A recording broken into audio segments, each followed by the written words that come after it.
চমুকৈ কেইটামান প্ৰশ্ন কৰিম, আশা কৰোঁ উত্তৰটো খুব সংক্ষেপে আপুনি দিব। এজন আহ্বায়ক হিচাপে আপোনাৰ দৃষ্টিত ৰাইজৰ দল। ৰাইজেই প্ৰজা, ৰাইজেই ৰজা, ৰাইজৰ বল, ৰাইজৰ দল। আপোনাৰ দৃষ্টিত সৰ্বানন্দ সোণোৱাল কিয় নালাগে তেওঁ? দিল্লীৰ পুতলা। হিমন্ত বিশ্ব শৰ্মা ভাল কৌতুক অভিনেতা। যদি নৰেন্দ্ৰ মোদী বুলি কওঁ? ভাৰত মাতৃৰ এজন অবৈধ সন্তান। ৰাইজৰ দলৰ আপুনি এজন আহ্বায়ক, আপোনালোকৰ দলৰ অনাগত মুখ্যমন্ত্ৰী প্ৰাৰ্থী কোন? দলে নিৰ্বাচন কৰিব। ছাত্ৰ সংগঠনৰ পৰা আহি আপুনি ৰাজনীতিত কিয় প্ৰত্যক্ষভাৱে জইন কৰিলে? মূল্যবোধৰ ৰাজনীতিৰ বাবে। নিশ্চয়কৈ অনাগত সময়ত যদিহে আপোনালোকৰ দলটো জয়যুক্ত হয়, আপোনাৰ ভূমিকা কি হ'ব? মই নিপীড়িত উৎপীড়িত মানুহৰ কাৰণে কাম কৰিম। নিশ্চয়কৈ। আৰু যদিহে দলে বিচাৰে নিৰ্বাচনত প্ৰতিদ্বন্দ্বিতা কৰিব? নিশ্চিতভাৱে। ক'ৰ পৰা প্ৰতিদ্বন্দ্বিতা কৰিছে? অসমখন মোৰ মাতৃ, গতিকে ইয়াত মই নিৰ্দিষ্ট নিৰ্ধাৰিত সমষ্টিৰ মোৰ প্ৰয়োজন নাই। য'ৰ পৰা দলে বিচাৰে তাৰ পৰা আপুনি নিশ্চয়কৈ কৰিব। আৰু ৰাজনীতি কৰিবলৈ যথেষ্ট টকা পইচাৰ প্ৰয়োজন হয়। আৰু নতুন আঞ্চলিক ৰাজনৈতিক দলটোৱে, ৰাইজৰ দলে ক'ৰ পৰা পাব সেইসমূহ? মূল্যবোধৰ ৰাজনীতিৰ কাৰণে টকা পইচাৰ প্ৰয়োজন নহয়। নমস্কাৰ, মই সুদৰ্শন বৰুৱা, স্বাগতম জনাইছোঁ নিউজ এছ ওৱানলৈ। ৰাজ্যত গঠন কৰা হ'ল কৃষক মুক্তি সংগ্ৰাম সমিতি আৰু ৭০টা জাতীয় সংগঠনৰ যৌথ প্ৰচেষ্টাত নতুন আঞ্চলিক ৰাজনৈতিক দল ৰাইজৰ দল। বিগত কেইদিনমানৰ আগতে সদৌ অসম ছাত্ৰ সন্থা আৰু অসম জাতীয়তাবাদী যুৱ ছাত্ৰ পৰিষদৰ উদ্যোগতো গঠন হৈছিল এটা নতুন আঞ্চলিক ৰাজনৈতিক দল অসম জাতীয় পৰিষদ। তাৰ কেইদিনমানৰ পাছতে পুনৰ অসমৰ জাতীয় সংগঠনে গঠন কৰিলে এটা নতুন ৰাজনৈতিক দল। তাৰ আঁৰৰ উদ্দেশ্য কি, তেওঁলোকৰ লক্ষ্য কি, আৰু বৰ্তমান এই সময়ছোৱাত কা বিৰোধী শক্তিৰ ভিন্ন ভিন্নকৈ ৰাজনৈতিক দল খোলাৰ প্ৰাসংগিকতা কিমান, এনেধৰণৰ কিছুমান প্ৰশ্ন লৈ আজিৰ আমাৰ অনুষ্ঠানৰ অতিথি নতুনকৈ গঠন কৰা ৰাইজৰ দলৰ এজন আহ্বায়ক, সদৌ অসম অনুসূচিত জাতি ছাত্ৰ সন্থাৰ উপদেষ্টা ডক্টৰ হৰিকান্ত দাস ডাঙৰীয়া। প্ৰথমে আমাৰ অনুষ্ঠানৰ মাজলৈ আপোনাক স্বাগতম জনাইছোঁ। হয়, নমস্কাৰ জনাইছোঁ আৰু ধন্যবাদ জ্ঞাপন কৰিছোঁ নিউজ এক্স সোৱণশিৰি সমূহ কৰ্মকৰ্তালৈ, লগতে নিউজ এক্স সোৱণশিৰি সমূহ দৰ্শকলৈ আন্তৰিক সেৱা জনাইছোঁ। হয়, নিশ্চয়কৈ। কৃষক মুক্তি সংগ্ৰাম সমিতি আৰু ৭০টা জাতীয় সংগঠনৰ যৌথ প্ৰচেষ্টাত গঠন কৰা হ'ল ৰাইজৰ দল। তাৰে আপুনি এজন আহ্বায়ক, গতিকে এই দলটোৰ বৰ্তমান সময়ত প্ৰাসংগিকতা কিমান আৰু লক্ষ্য উদ্দেশ্য কেনেধৰণৰ আপোনাৰ পৰা জানিব বিচাৰিম। নিশ্চিতভাৱে প্ৰাসংগিকতা আছে। বৰ্তমান সময়ত যিহেতু আপোনালোকে দেখিছে যে অসমৰ যি ৰাজনৈতিক জগতখন কলুষিত হৈ গৈছে, যিটো মানে মূল্যবোধৰ ৰাজনীতি আজি বৰ্তমান সময়ত নোহোৱা হৈ গৈছে। RSS BJPৰ আমোলত অসমত এনেকুৱা এটা ৰাজনৈতিক বাতাবৰণ সৃষ্টি হৈছে, অসমৰ আকাশ বতাহ তেওঁলোকে প্ৰদূষিত কৰি তুলিছে। গতিকে এনেকুৱা এটা সময়ত মূল্যবোধৰ ৰাজনীতি আমি কৰিবৰ কাৰণে এটা প্ৰগতিশীল আঞ্চলিক দল আমি গঠন কৰা আমাৰ লক্ষ্য আছিল। আমাৰ ৭০টাকৈ জাতীয় জনগোষ্ঠীয় সংগঠনে এটা ধাৰাত কা বাতিলৰ দাবীত আমি আন্দোলন কৰি আছিলোঁ, বা সেই সময়ত কেম্প বাতিলৰ দাবীত আমি আন্দোলন কৰি আছিলোঁ, আৰু সকলোবিলাকে আমি এটা লক্ষ্য স্থিৰ কৰিছিলোঁ যে অসমখনক বচাবৰ কাৰণে অসমত এটা প্ৰগতিশীল ৰাজনৈতিক দলৰ খুবেই প্ৰয়োজন আছে। আৰু সেই প্ৰয়োজনীয়তা অনুভৱ কৰি আমি যোৱা ২ অক্টোবৰ তাৰিখ গান্ধী জয়ন্তীৰ পবিত্ৰ দিনটোত আমি আমাৰ দলটোৱে আত্মপ্ৰকাশ কৰিলে। একেই লক্ষ্য উদ্দেশ্য আৰু একেই প্ৰাসংগিকতা আগত ৰাখি সদৌ অসম ছাত্ৰ সন্থা আৰু অসম জাতীয়তাবাদী যুৱ ছাত্ৰ পৰিষদে কিছুদিনৰ আগত অসম জাতীয় পৰিষদ বুলি এটা দল আত্মপ্ৰকাশ কৰাইছিল। তাৰ কিছুদিনৰ পাছতে আপোনালোকে পুনৰ এটা ৰাইজৰ দল নামেৰে নামাকৰণ কৰি আঞ্চলিক ৰাজনৈতিক দলৰ জন্ম লাভ কৰালে। গতিকে এইখিনিত এই দুইটা দলৰ মাজত পাৰ্থক্য কি, বা পুনৰ এটা ৰাজনৈতিক দল গঠন কৰিবলগীয়া কিয় হ'ল? পাৰ্থক্যটো আছে, কাৰণ কেলে আছুৱে নিৰ্দিষ্ট এটা ধাৰাত আন্দোলন কৰি আছিলে, আৰু আমি কৃষক মুক্তি সংগ্ৰাম সমিতিকে ধৰি আমি ৭০টা জাতি জনগোষ্ঠীয় সংগঠনে এটা নিৰ্দিষ্ট ধাৰাত আমি আন্দোলন কৰি আছিলোঁ। অসমৰ ৰাইজৰ কাৰণে আপোচহীন আন্দোলন আমি কৰি আছিলোঁ। গতিকে আমি ভাবিছোঁ যে এটা আপোচহীন ৰাজনৈতিক দলৰ প্ৰয়োজন আছে, আৰু হাড়ে হিমজুৱে দুগুণ আঞ্চলিকতাবাদত বাদ যাৰ লুকাই থাকিব, এনেকুৱা এটা ৰাজনৈতিক দল আমি গঠন কৰাটো অত্যন্ত প্ৰয়োজন বোধ কৰিছিলোঁ, আৰু কৰি এই ৰাজনৈতিক দলটো আমি জন্ম দিছোঁ। ইতিমধ্যে আপুনি ক'লে যে নিশ্চিতভাৱে আমাৰ এই দুটা দলৰ যিহেতু লক্ষ্য আৰু উদ্দেশ্য একেই, ক্ষতি হ'ব নেকি? নিশ্চিতভাৱে হ'ব। আমি যদি বহুধা বিভক্ত হৈ থাকোঁ আঞ্চলিক শক্তিসমূহ, আমাৰ নিশ্চিতভাৱে কোনোবাখিনিত নহয় কোনোবাখিনিত আমাৰ লোকচান হোৱাৰ সম্ভাৱনা আছে। গতিকে আমি আশা কৰিছোঁ, আমাৰ অখিল গগৈ ডাঙৰীয়াই কৈ আছে, জেলৰ পৰাই তেওঁ কৈ আছে যে আমি সকলোবিলাক ৰাজনৈতিক আঞ্চলিক শক্তি একেলগে হৈ এখন পতাকাৰ তলত এটা ৰাজনৈতিক দল হ'ব লাগে, আৰু যি এই ফেচিছবাদী বিজেপি RSSক ইয়াৰ পৰা উৎখাত কৰিব পাৰে। গতিকে আমি আমাৰ পথ খোলা আছে। তেওঁলোকে আমি ভাবোঁ আছুৱেও যিটো AJP দল গঠন কৰিলে, এই AJPও আমাৰ আঞ্চলিকতাবাদী শক্তিশালী কৰিবৰ কাৰণে তেওঁলোকে আহিছে। গতিকে আমি ৭০টা সংগঠনৰ নেতৃত্বত অতি সম্প্ৰতি শেহতীয়াকৈ আমাৰ যি শৃংখল চলিহাৰ যি বীৰ লাচিত সেনা আৰু আঞ্চলিকতাবাদী সংযুক্ত ৰাজনৈতিক দলে আমাৰ লগত যোগদান কৰিছে। আপোনালোকে ভিন ভিনকৈ আঞ্চলিক ৰাজনৈতিক দল গঠন কৰিছে, যিটো অসমৰ ৰাইজে বিচৰা নাছিল, কিন্তু এতিয়া গৈ পিনি তেনে এটা পৰিৱেশৰ সৃষ্টি হোৱা দেখা পোৱা গৈছে। আছুৱে যিটো দল গঠন কৰিলে তেওঁলোকে উল্লেখ কৰিছিল যে ৭০টা জাতীয় সংগঠনৰ যৌথ প্ৰচেষ্টাত তেওঁলোকে এটা দল গঠন কৰিছে AJP, আৰু পুনৰ কৃষক মুক্তিৰ যিটো দল গঠন কৰিলে তেওঁলোকে উল্লেখ কৰিছে যে মানে আপোনালোকে যে ৭০টা সংগঠনৰ যৌথ প্ৰচেষ্টাত এই ৰাইজৰ দল গঠন হৈছে। গতিকে অসমৰ ৰাইজে কি বুজি পাব? গতিকে ৭০টা জাতীয় সংগঠন আছুৰ লগত আছে নে কৃষক মুক্তি সংগ্ৰাম সমিতিৰ লগত আছে, নে অসমত জাতীয় সংগঠন ১৪০টা? আপোনাৰ ওচৰত কিবা স্পষ্ট উত্তৰ আছেনে? নাই, মই আছুৰ কথাটো নাজানিম। আছুৰ লগত ৭০টাই আছে বা ১০০টাই আছে, সেইটো মোৰ লুকআউট নহয়। কথা হ'ল কি, আমাৰ সংগঠনৰ ৭০টা সংগঠন আছে। আমাৰ যিটো ৰাজনৈতিক দল, এই সংগঠন আছে নহয়, সংগঠনৰ লিডাৰ আছে, প্ৰতিনিধি আছে।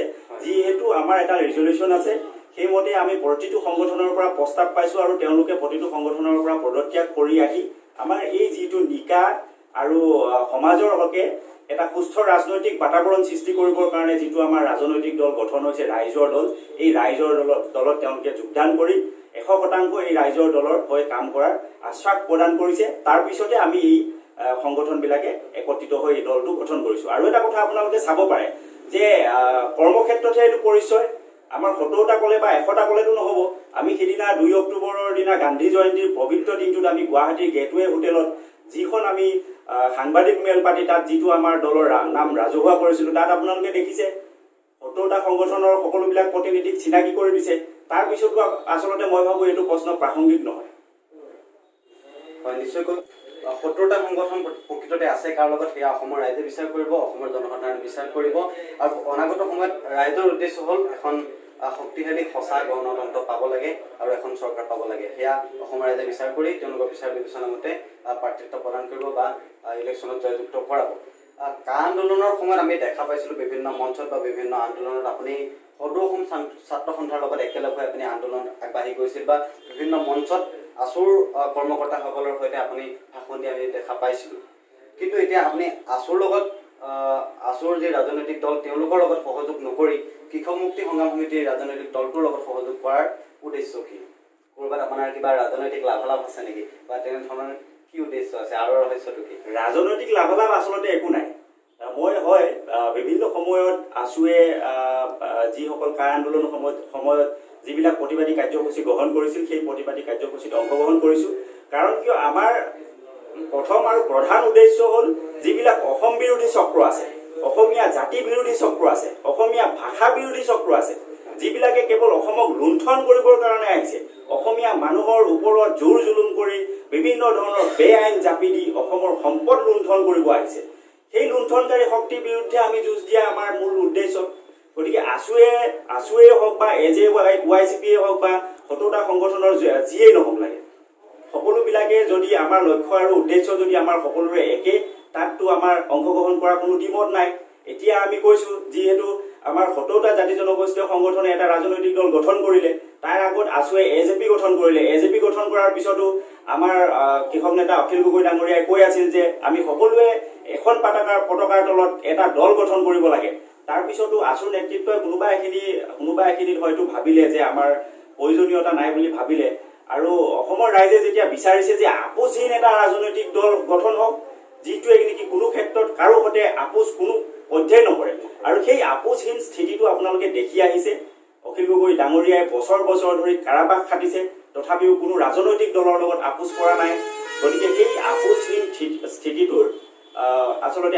স্থিতিটো দেখি আমি অখিল গগৈ ডাঙৰীয়াৰ সৈতে যি ৭০টা সংগঠনে কৃষক মুক্তিৰ লগত আন্দোলনৰ এটা ধাৰা আমি অব্যাহত ৰাখিছিলোঁ, তাৰ পৰিপ্ৰেক্ষিততে এই ৰাজনৈতিক দলত আমি অংশগ্ৰহণ কৰিছোঁ। আশা ৰাখিছোঁ অনাগত ভৱিষ্যতে এটা সুস্থ জাতীয়তাবাদী ৰাজনৈতিক দল আমি পাবলৈ সক্ষম হ'ম। হয়, নিশ্চয়কৈ আপোনালোকে এটা ৰাজনৈতিক দল গঠন কৰিলে, ৰাইজৰ দল, সদৌ অসম ছাত্ৰ সন্থা আৰু AJYCP গঠন কৰিলে এটা দল অসম জাতীয় পৰিষদ। কা বিৰোধী শক্তিটো এনেধৰণে ভিন ভিন হৈ পিনি আঞ্চলিক দলসমূহ যদি বিভিন্ন ভাগ হৈ যায়, তাৰোপৰি বিভিন্ন শক্তিশালী দল আছে যেনে কংগ্ৰেছ বা AIDF, তেওঁলোকৰ এটা ভিন্ন ৰাষ্ট্ৰীয় দল আছে। গতিকে এই ক্ষেত্ৰত বিজেপি এটা বিৰাট শক্তিশালী এটা ৰাজনৈতিক দল, তেওঁলোকৰ এখন শক্তিশালী ৰাজ্যিক চৰকাৰ আছে।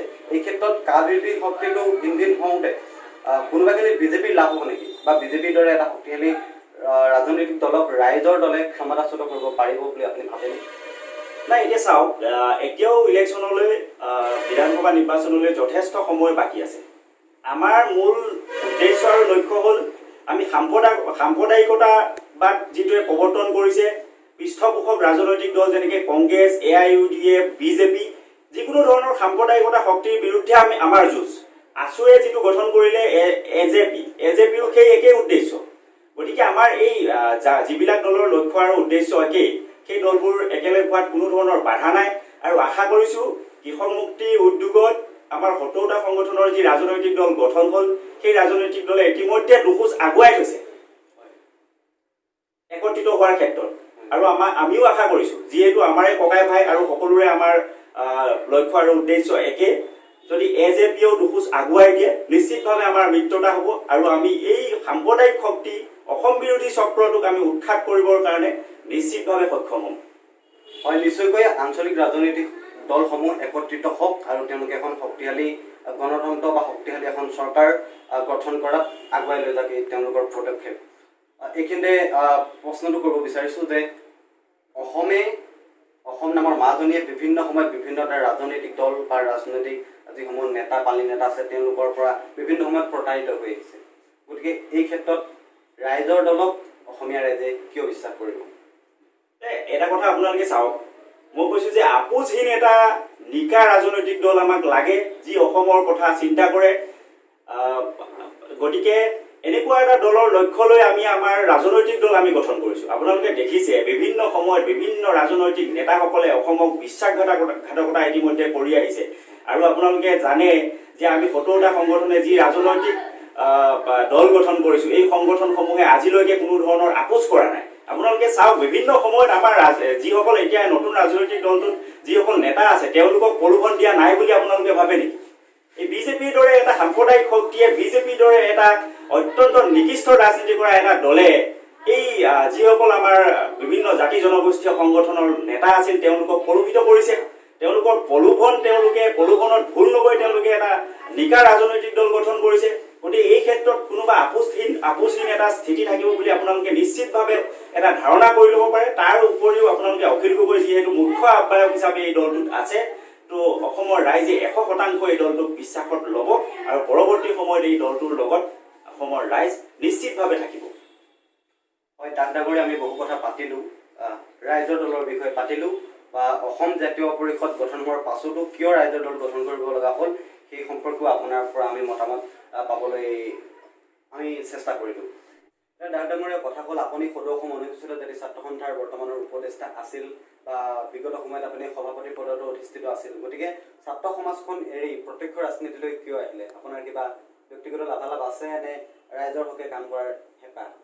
মইতো আগতেই কৈছোঁ যে ব্যক্তিগত লাভালাভৰ ইয়াত কথা আহি নপৰে। আচলতে মই দেখিছোঁ যে আমি এজন দেশৰ সচেতন নাগৰিক, আৰু যিহেতু দলীয় সংসদীয় ৰাজনীতিয়ে এটা গুৰুত্বপূৰ্ণ ভূমিকা গ্ৰহণ কৰি আহিছে। মই আগতেই কৈছোঁ যে অসমৰ আকাশ বতাহ ইতিমধ্যে ৰাজনীতিৰ মানে কলীয়া ডাৱৰে আৱৰি ধৰিছে। বিজেপি RSSৰ আমোলত এই ৰাজনীতি এনেকুৱা এটা চূড়ান্ত লেতেৰা পৰ্যায়লৈ গৈছে, এই মূল্যবোধৰ ৰাজনীতি আচলতে নোহোৱা হৈ গৈছে। গতিকে মূল্যবোধৰ ৰাজনীতি কৰিবৰ কাৰণে মই আহিছোঁ। আৰু এটা কথা আপোনালোকে চাওক, আমাৰ এই দলটোত অত্যন্ত মানে যুৱ নেতা যিসকল অত্যন্ত মেধাৱী ছাত্ৰ আমাৰ ইয়াত আছে, যিসকলৰ কোনো ধৰণৰ ব্যক্তিগত স্বাৰ্থ নাই। একমাত্ৰ তেওঁলোকৰ স্বাৰ্থ এই অসম নামৰ যিখন আমাৰ সুন্দৰ এখন অসম আছে, য'ত নেকি বিভিন্ন জাতি জনগোষ্ঠীয়ে বাস কৰে। এই অসমখনক বৰ্তমান সময়ত যিহেতু কিছুমান সাম্প্ৰদায়িক বিষবাস্প বিয়পাই ইয়াতে অসমীয়া মানুহৰ মাজত ভাগ কৰি অসমখন ধ্বংস কৰি দিবৰ কাৰণে এটা কুটিল ষড়যন্ত্ৰ ৰচনা হৈছে। এই ষড়যন্ত্ৰবিলাক উফৰাই আমি যাতে এখন সুস্থ সবল অসম প্ৰতিষ্ঠা কৰিব পাৰোঁ, এখন জাকত জিলিকা অসম নৱনিৰ্মাণ কৰিব পাৰোঁ, এই লক্ষ্য আৰু উদ্দেশ্যলৈ আমাৰ ল'ৰাবোৰ আহিছে আৰু খুব ভাল লাগিছে। মেধা শক্তি সম্পন্ন বহু যুৱকে ইয়াত যোগদান কৰিছে আৰু তেওঁলোকক অনুপ্ৰাণিত কৰিবৰ কাৰণে, তেওঁলোকক উৎসাহিত কৰিবৰ কাৰণে আচলতে আমি এই ৰাজনৈতিক দলটো আমি গঠন কৰিছোঁ, ইয়াত আমি যোগদান কৰিছোঁ। হয়, নিশ্চয়কৈ বিভিন্ন সময়ত আপুনি অনুসূচিত বা পিছপৰা জাতিটোক আপুনি প্ৰতিনিধিত্ব কৰি আহিছে। তেওঁলোকৰ যি ছাত্ৰ সংগঠনত আপুনি নেতৃত্ব আগবঢ়াই আহিছে। আশা কৰোঁ ৰাইজৰ দলে পৰৱৰ্তী সময়ত অসমত চৰকাৰ গঠন কৰক। 2021 বিধানসভা নিৰ্বাচনত তেওঁলোকে জয়যুক্ত হওক। যদিহে জয়যুক্ত হয়, আপোনাৰ ভূমিকা কেনেধৰণৰ হ'ব যে আপুনি অনুসূচিত জাতিৰ পৰা আহি সেই অনুসূচিত যিখিনি মানুহ, পিছপৰা মানুহ, সেইখিনিৰ প্ৰতি আপোনাৰ কিবা আশা পৰিকল্পনা কি কৰিব, কিবা সপোন আশা আছেনে? আচলতে অনুসূচিত জাতি বুলিয়েই নহয়, সামগ্ৰিকভাৱে অসমৰ যিবিলাক নিপীড়িত উৎপীড়িত যিবিলাক মানে অত্যন্ত দুখীয়া দৰিদ্ৰ মানুহ আছে, এই মানুহবিলাকৰ কথা ভবাটোৱে আমাৰ প্ৰধান লক্ষ্য হ'ব। আমাৰ দলৰ উদ্দেশ্য আৰু আমাৰ দলৰ লক্ষ্য হ'ল সম অধিকাৰ, সম উন্নয়ন আৰু সকলোকে সমমৰ্যাদা দি যাতে সমাজত মূৰ তুলি জীয়াই থাকিব পাৰে, যাতে সমাজত নিজকে মানুহ হিচাপে জীয়াই থাকিব পাৰে, তেনেকুৱা এটা পৰিৱেশ ৰচনা কৰা আমাৰ মূল উদ্দেশ্য। নিশ্চয়কৈ বহুখিনি কথা আমি পাতিলোঁ, আপোনাৰ ব্যক্তিগত অনুভৱখিনিৰ কথাও পাতিলোঁ বা আপোনালোকৰ দলৰ যি উদ্দেশ্য লক্ষ্য সেইখিনি কথাও আমি পাতিলোঁ। বৰ্তমান ৰাজ্যত যি শাসনাধিষ্ঠ বিজেপি চৰকাৰ, ৰাজ্যিক চৰকাৰ, এখন বিৰাট শক্তিশালী চৰকাৰ, কিয়নো তেওঁলোকৰ কেন্দ্ৰতো বিজেপি চৰকাৰ আছে বা বৰ্তমান অসমতো বিজেপিৰে ৰাজত্ব চলি আছে। গতিকে এনে এখন শক্তিশালী চৰকাৰ আৰু তেওঁলোকে ৰাজনৈতিকভাৱে তেওঁলোকৰ যি যুঁজা, যি কুচকাৱাজ, বিভিন্ন ধৰণৰ আঁচনি গ্ৰহণ কৰিছে। দুখীয়া শ্ৰেণীৰ মাজত তেওঁলোকে বিভিন্ন ধৰণৰ বিনামূলীয়া চাউল, দালি এনেধৰণৰ বস্তুসমূহ দি তেওঁলোকে সেইসমূহ ৰাইজৰ মনত তেওঁলোকৰ স্থান দখল কৰিছে। বিভিন্ন শ্ৰেণীত তেওঁলোকে বিভিন্ন কাম কাজৰ জৰিয়তে তেওঁলোকৰ স্থান দখল কৰিবলৈ সক্ষম হৈছে। গতিকে এনে ক্ষেত্ৰত নতুন এটা আঞ্চলিক ৰাজনৈতিক দল, ৰাইজৰ দলে সেই মানুহখিনিৰ অন্তৰ কেনেকৈ জয় কৰিব বা এনে এটা শক্তিশালী দলক উফৰাই আপোনালোকে সেই মানুহখিনিৰ মাজত আপোনালোকৰ দখল কেনেকৈ স্থাপন কৰিব? আচলতে এটা ঢৌ, যিটো মোদী ঢৌত আচলতে তেওঁলোকে চৰকাৰ গঠন কৰিবলৈ সক্ষম হ'ল। বৰ্তমান সময়ত সেই ঢৌ আচলতে নাইকিয়া হৈছে। আপোনালোকে দেখে, আপোনাক এটা কথা কওঁ মই, যেতিয়া ফাগুন চ'ত মাহত কমুৱা তোলা উৰে, কমুৱা তোলাৰ দৰে উৰিছে আচলতে এতিয়া। ভ্ৰমণ আৰু ভাষণ, মোদীৰ ভ্ৰমণ আৰু ভাষণ, এই দুটাই হৈছে প্ৰধান বস্তু। গতিকে এইকেইটালৈ তেওঁলোকে ৰাইজৰ জনপ্ৰিয়তা অৰ্জন কৰিব নোৱাৰে। জনপ্ৰিয় বুলি ক'লে আচলতে ভুল কোৱা হ'ব বা শক্তিশালী বুলি ক'লেও ভুল কোৱা হ'ব। শক্তিশালী হয়, তেওঁলোকে মই বাৰে বাৰে কৈছোঁ যে ফেচিষ্টবাদী যিটো, এই ফেচিষ্ট চৰকাৰ এখন। গতিকে এই ফেচিবাদী চৰকাৰটো বেছি দিন শাসনত থাকিব নোৱাৰে।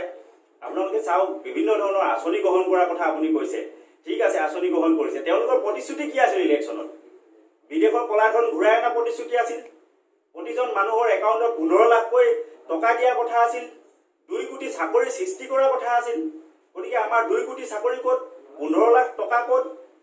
গতিকে এইবোৰ কথা কৈ লাভ নাই। আচলতে আমাক 15 লাখ টকা নালাগে, কিন্তু কথা হ'ল কি, আমাৰ যিবিলাক ন্যায্য প্ৰাপ্তি আছে, যিবিলাক আমাৰ সাংবিধানিক অধিকাৰ আছে, সেই অধিকাৰ আমাক দিয়ক। গতিকে 15 টকীয়া চাউল দি আমাকতো 15 কেজি চাউল দি বা 855 টকাকৈ একাউণ্টত কিছুমান মানুহক ভৰাই দি আমাক কি ভিক্ষাৰী বনাব খুজিছে নেকি? আপুনি চাওক, যেতিয়া মোদীয়ে অবিবেচকভাৱে নোটবন্দী কৰিলে, তেতিয়া লোকচান কাৰ হ'ল? লোকচান হ'ল গাঁৱৰ দুখীয়া দৰিদ্ৰ মানুহখিনিৰ, যি বহু কষ্ট কৰি মূৰৰ ঘাম মাটিত পেলাই 1 টকাকৈ 1000 টকা গোটাইছিলে। সেই মানুহখিনি ধন বাকচৰ পৰা উলিয়াই দি দৰিদ্ৰতাৰে জীৱন যাপন কৰিবলৈ তেওঁলোকে বাধ্য কৰালে। এই নোটবন্দীৰ সময়ত বহু মানুহে আত্মহত্যা কৰিব লগা হ'ল। তাৰপিছত আহিলে এই অবিবেচকভাৱে লকডাউন ঘোষণা কৰিলে দেশত। 8-9 মাহ দিন লকডাউন ঘোষণা কৰি ৰাইজৰ অৰ্থনৈতিক মেৰুদণ্ড ভাঙি পেলালে। আজি ৰাইজৰ মাজত হাহাকাৰ। বহিৰাজ্যত চাকৰি কৰা হাজাৰ মানুহ আজি অসমলৈ ঘূৰি আহিলে। আত্মসহায়ক গোটৰ পৰা লোন লৈ, বিভিন্ন ধৰণৰ বিত্ত প্ৰতিষ্ঠানৰ পৰা লোন লৈ যেনে তেনে ঘৰখন চলাই থকা মানুহৰ আজি অৱস্থা কি হৈছে? পানীত হাঁহ নচৰা অৱস্থা। তেওঁলোকে কল কাৰখানা প্ৰতিষ্ঠা কৰিব লাগিছিল, নিবনুৱাৰ চাকৰি সৃষ্টি কৰিব লাগিছিল। তাৰ বিপৰীতে 800 টকাকৈ যদি মানুহক দি 15 কেজি চাউল দি তেওঁলোকে এইখিনি পৰ্যাপ্ত বুলি যদি ভাবিছে, তেনেহ'লে সেইটো ভুল ভাবিছে। বৰ্তমান সময়ত আমাক 15 টকীয়া চাউল নালাগে। অসমৰ মানুহে বুজি পাইছে, অসমৰ মানুহক বৰ্তমান 15 টকীয়া চাউল নালাগে বা 15 কেজি চাউল নালাগে বা 855 টকা পইচা নালাগে। বৰ্তমান মানুহক চাকৰি দিয়ক। যি 2 কোটি চাকৰি সৃষ্টি কৰিম বুলি কৈছিলে, সৃষ্টি কৰি দিয়ক, কল কাৰখানা পাতি দিয়ক। তেতিয়া আমাৰ ল'ৰাই সেই চাকৰি ধনৰ এটা অংশ সৰ্বানন্দ সোণোৱালক দিব, নৰেন্দ্ৰ মোদীক গৈ 15 কেজি চাউল কিনি ঘৰত দি থৈ আহিব। গতিকে এইবোৰ কথা ৰাইজে বুজি পাব, আমি ৰাইজক বুজাম। নিশ্চিতভাৱে ৰাইজে বুজি পাইছে বিজেপি চৰকাৰখনৰ প্ৰতি মোহভংগ হৈছে। আৰু এটা কথা আপোনাক কৈ থওঁ যে আপুনি অলপ দিনৰ আগতে প্ৰায় 1 মাহ মানৰ আগতে মন কী বাত বুলি এটা অনুষ্ঠানত, আজিকালি নৰেন্দ্ৰ মোদীয়ে খুব মন কী বাত কয় নহয়, নিজৰ মনৰ কথা কয়, ৰাইজৰ মনৰ কথাটো তেওঁ নুশুনে, নিজৰ মনৰ কথাই শুনাই ৰাইজক। গতিকে সেই মন কী বাত অনুষ্ঠান নামৰ এটা প্ৰগ্ৰাম চলাইছিলে। সেই প্ৰগ্ৰামটোত 3 লাখ লাইকৰ বিপৰীতে 3 কোটি 30 লাখ ডিছলাইক হৈছিলে। গতিকে এই কথাটো প্ৰমাণ কৰি দিয়ে যে নৰেন্দ্ৰ মোদী চৰকাৰৰ জনপ্ৰিয়তা কিমান। হয়, নিশ্চয়কৈ ধন্যবাদ ডাঙৰীয়া। দৰ্শকসকল, নতুনকৈ ৰাজ্যত গঠন হোৱা আঞ্চলিক ৰাজনৈতিক দল যি কৃষক মুক্তি সংগ্ৰাম সমিতিৰ লগতে 70টা জাতীয় সংগঠনৰ যৌথ প্ৰচেষ্টাত গঠন হৈছে ৰাইজৰ দল। সেই আঞ্চলিক ৰাজনৈতিক দলটোৰ এজন আহ্বায়ক, বিগত সময়ত সদৌ অসম অনুসূচিত জাতি ছাত্ৰ সন্থাৰ উপদেষ্টা, প্ৰাক্তন সভাপতি সৈতে আমি মত বিনিময় অনুষ্ঠানটো কৰিলোঁ। ৰাইজৰ দলে জনসাধাৰণৰ ওচৰলৈ কেনেকৈ আগবাঢ়ি যাব বা 21ৰ বিধানসভা নিৰ্বাচনত তেওঁলোকে জয়যুক্ত কৰিবৰ বাবে কি কি আঁচনি প্ৰস্তুত কৰিছে, কেনেধৰণে জনসাধাৰণক তেওঁলোকে দৃষ্টি আকৰ্ষণ কৰিব বা তেওঁৰ ব্যক্তিগত চিন্তাধাৰা কেনেকুৱা, কিয় তেওঁ প্ৰত্যক্ষ ৰাজনীতিলৈ আহিলে, গোটেইখিনি কথা আমি আপোনালোকৰ সন্মুখত দেখাবলৈ আমি যত্ন কৰিলোঁ। ধন্যবাদ ডাঙৰীয়া। আমি অনুষ্ঠানটো শেষ কৰিম। সদস্যসকল আপোনাক ধন্যবাদ ইমানখিনি আমাক সময় দিয়াৰ বাবে। আৰু আশা কৰোঁ আপোনালোকে অনাগত সময়ত চৰকাৰ গঠন কৰক, ৰাইজৰ দল এটা শক্তিশালী আঞ্চলিক দলৰূপে জনমানসত প্ৰতিষ্ঠা লাভ কৰক। দৰ্শকসকল, আমাৰ এই অনুষ্ঠানটো শেষলৈকে আপোনালোকে উপভোগ কৰাৰ বাবে সকলোকে ধন্যবাদ। চাই থাকিব নিউজ 6।